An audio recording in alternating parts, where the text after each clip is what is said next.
के प्रारंभ होने राष्ट्रपति जी ने आपातकाल की घोषणा की। कदम ब कदम बिना आतंकवादी के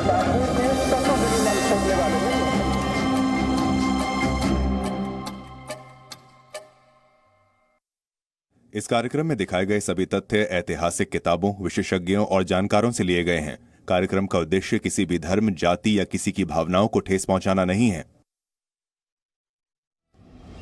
जी न्यूज प्रस्तुत करता है टाइम मशीन, 75 वर्ष के युवा भारत की अनकही अनसुनी दास्तान, अदिति त्यागी के साथ।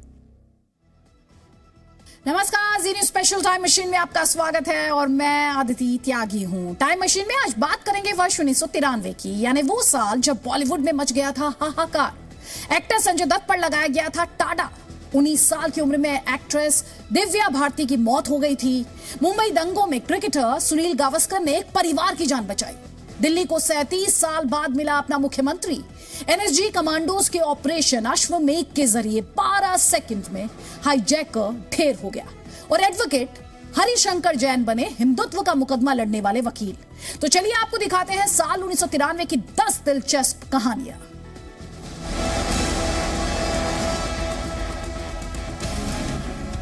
छोटे कद के गावस्कर क्रिकेट जगत का बड़ा नाम थे। जब तक खेले तब तक विश्व क्रिकेट के लगभग सभी बड़े रिकॉर्ड अपने बल्ले के नाम कर चुके थे। लेकिन क्या आप जानते हैं कि 1993 में हुए मुंबई दंगों में पूर्व क्रिकेटर सुनील गावस्कर ने एक परिवार की जान बचाई थी। जब मुंबई 1993 दंगों में दहल रहा था, उस वक्त सुनील गावस्कर अपनी छत पर खड़े हुए थे। तभी अचानक दंगाइयों की भीड़ एक परिवार की तरफ बढ़ी। ये भीड़ उस परिवार को नुकसान पहुंचाने के लिए जैसे ही आगे बढ़ी, वैसे ही सुनील गावस्कर उनका इरादा भांप गए। अपनी छत से तेजी से नीचे आकर उस भीड़ से भिड़ गए। गावस्कर ने भीड़ से कहा, इस परिवार के साथ जो करना है करो, लेकिन पहले मेरे साथ भी वैसा ही करना होगा।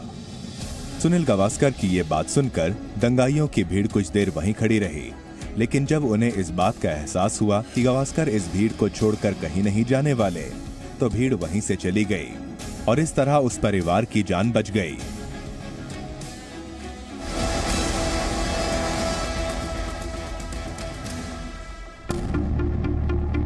मां सुपरस्टार, पिता सुपरस्टार और बेटा भी लगभग सुपरस्टार बन चुका था।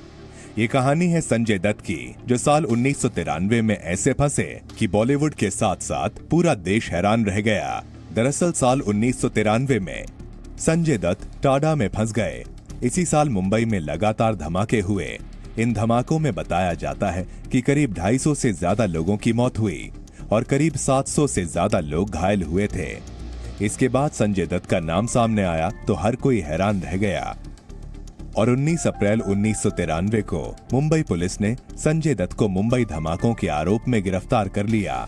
संजय दत्त पर हथियार रखने का आरोप लगा। बताया गया कि जिस राइफल के आरोप में संजय फंसे, उसका कनेक्शन मुंबई में हुए धमाकों से था। संजय दत्त को अबू सलेम और रियाज सिद्दीकी से अवैध बंदूकों की डिलीवरी लेने और उन्हें खत्म करने का दोषी माना गया।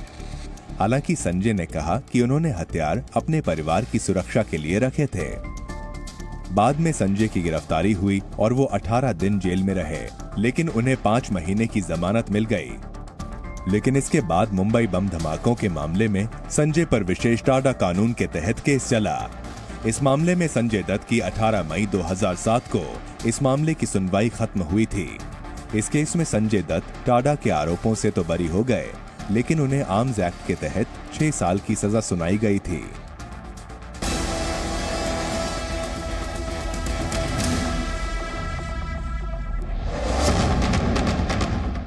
लखनऊ हाईकोर्ट के सीनियर एडवोकेट हरिशंकर जैन और उनके बेटे विष्णु शंकर जैन हिंदुत्व का मुकदमा लड़ने के लिए जाने जाते हैं, जिसकी शुरुआत राम मंदिर से हुई।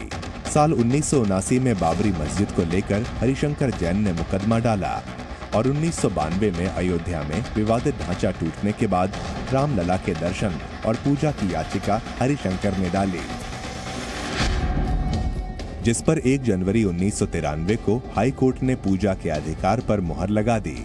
इसके बाद हरिशंकर जैन ने यूपी से लेकर मध्य प्रदेश और दिल्ली तक विभिन्न प्राचीन इमारतों और स्थलों की ऐतिहासिकता, उसके धार्मिक स्वरूप को लेकर कानूनी लड़ाई छेड़ दी।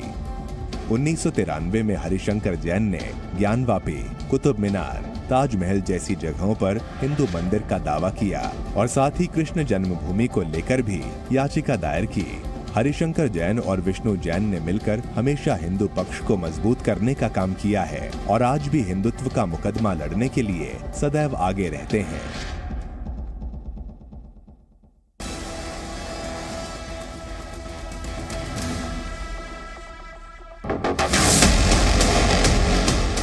साल 1993 में 24 और 25 अप्रैल की तारीख बेहद खास है, क्योंकि इसी दिन एनएसजी कमांडोज की बहादुरी से महज 5 मिनट में हाईजैकर्स के चंगुल से एक प्लेन को आजाद करा लिया गया। दरअसल 1993 में इंडियन एयरलाइंस के प्लेन बोइंग 737 को हाईजैक कर लिया गया था। अमृतसर एयरपोर्ट पर हाईजैक किए गए इस विमान में करीब 141 यात्री मौजूद थे। हाईजैकर्स ने प्लेन को हाईजैक किया तो देश भर में अफरा तफरी मच गई। इसके बाद एनएसजी कमांडोज की एक स्पेशल टीम तैयार हुई। उधर पुलिस अधिकारी भी तैनात हो चुके थे, तो इधर एनएसजी की टीम ने ऑपरेशन अश्वमेघ चलाया। ऑपरेशन के दौरान 2 हाईजैकर्स, जिसमें उनका सरगना मोहम्मद यूसुफ शाह भी शामिल था, मारे गए। इस दौरान प्लेन में बैठे किसी भी शख्स को कोई चोट नहीं आई और सभी को सुरक्षित निकाला गया। एनएसजी कमांडोज ने प्लेन के अंदर जाकर महज 12 सेकंड्स में साइलेंसर पिस्तौल के जरिए हाईजैकर्स पर अटैक किया और उन्हें कब्जे में ले लिया। ये पूरा ऑपरेशन 5 मिनट में ही पूरा कर लिया गया।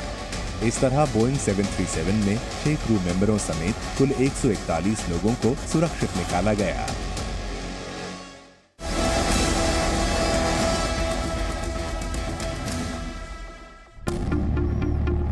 साल 1993 वो साल था जब देश की राजधानी दिल्ली को 37 साल बाद अपना मुख्यमंत्री मिला, जिनका नाम था मदन लाल खुराना। दरअसल 1956 में दिल्ली विधानसभा को भंग करके इसे केंद्र शासित प्रदेश घोषित कर दिया गया, जिस वजह से उस वक्त दिल्ली की सारी पावर वहां के उपराज्यपाल के पास होती थी। लेकिन 1991 में 69वें संविधान संशोधन अधिनियम के बाद केंद्र शासित दिल्ली को औपचारिक रूप से राष्ट्रीय राजधानी क्षेत्र की पहचान दी गई और विधानसभा एवं मंत्रिपरिषद से संबंधित संवैधानिक प्रावधान निर्धारित किए गए। फिर 1993 में 41 साल बाद 70 सीटों पर विधानसभा चुनाव हुए, जिसमें भारतीय जनता पार्टी ने 49 सीटों पर चुनाव जीतकर सत्ता हासिल की और बीजेपी के मदन लाल खुराना को मुख्यमंत्री बनाया गया।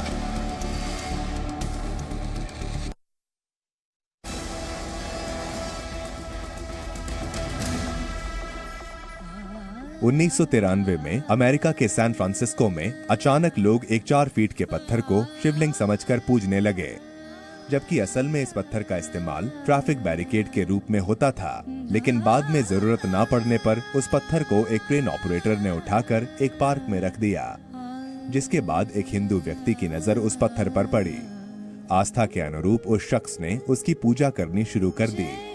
इसके बाद तो उस पत्थर को पूजने के लिए लोगों का तांता लग गया। धीरे धीरे दूर दराज इलाकों से लोग यहाँ पूजा करने के लिए आने लगे। ज्यादातर श्रद्धालु सोमवार को आते थे, पूजा करते थे और शिवलिंग पर दूध, शहद, फूल चढ़ाते थे। लोग इस पत्थर के सामने ध्यान लगाते, योगा करते, बांसुरी बजाते और मंत्रोच्चारण करते थे। अधिकारी सार्वजनिक संपत्ति पर मंदिर नहीं बनाना चाहते थे। कई प्रयासों के बाद अधिकारी पार्क से इसे हटाने में कामयाब हुए और इसे सनसेट जिले के एक स्टूडियो में रख दिया गया।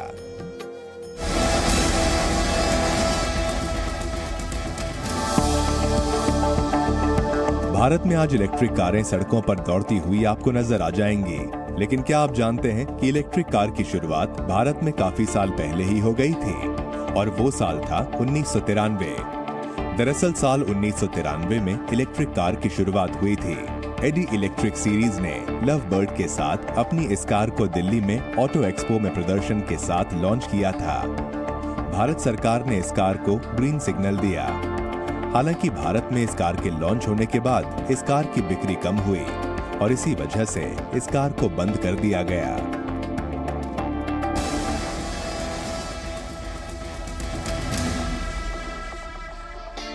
90 के दशक में बॉलीवुड में अगर कोई एक्ट्रेस सुपरस्टार थीं, तो वो थीं Sridevi.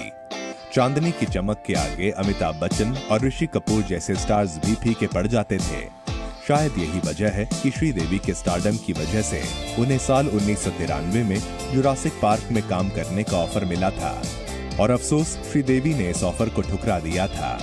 Hollywood director Steven Spielberg ने उन्हें जुरासिक पार्क के लिए रोल ऑफर किया था, लेकिन श्रीदेवी ने इस फिल्म में काम करने से इनकार कर दिया।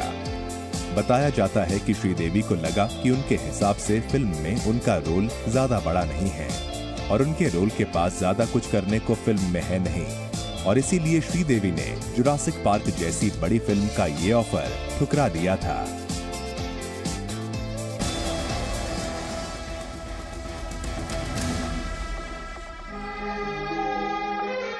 ,1990 के दशक में बॉलीवुड में अपनी एक्टिंग और मासूम चेहरे के दम पर दिव्या ने दर्शकों को दीवाना बना दिया था।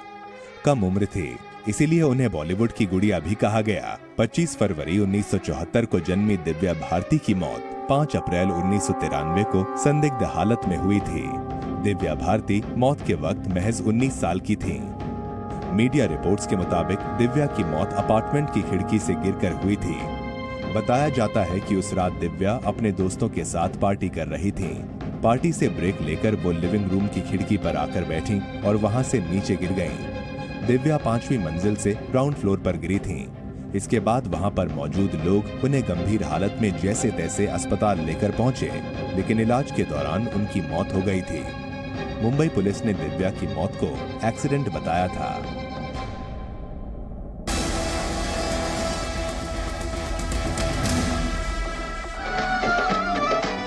पंजाबी भंगड़ा सिंगर मलकीत सिंह की आवाज का जादू 1993 में कुछ ऐसा छाया कि उस साल मलकीत सिंह की एल्बम तू तक तूतिया के 25 लाख कैसेट एक साथ बिक गए। इस गाने को सिर्फ पंजाब में ही नहीं बल्कि पूरे भारत और विदेशों में भी खूब प्यार मिला। इस गाने ने सिंगर मलकीत सिंह को तो पॉपुलर किया ही, साथ ही इसी गाने की वजह से देश में पंजाबी पॉप कल्चर की शुरुआत भी हुई। तो टाइम मशीन में आज आपने सफर किया साल 1993 का। कल टाइम मशीन आपको लेकर चलेगी साल 1994 में और दिखाएंगे आपको 1994 के अनसुने और अनकहे किस्से। तब तक के लिए आप रखिए अपना ख्याल। नमस्कार। अमृत महोत्सव के प्रारंभ होने राष्ट्रपति जी ने आतंककाल की घोषणा की। कदम ब कदम जिला आतंकवाद के साथ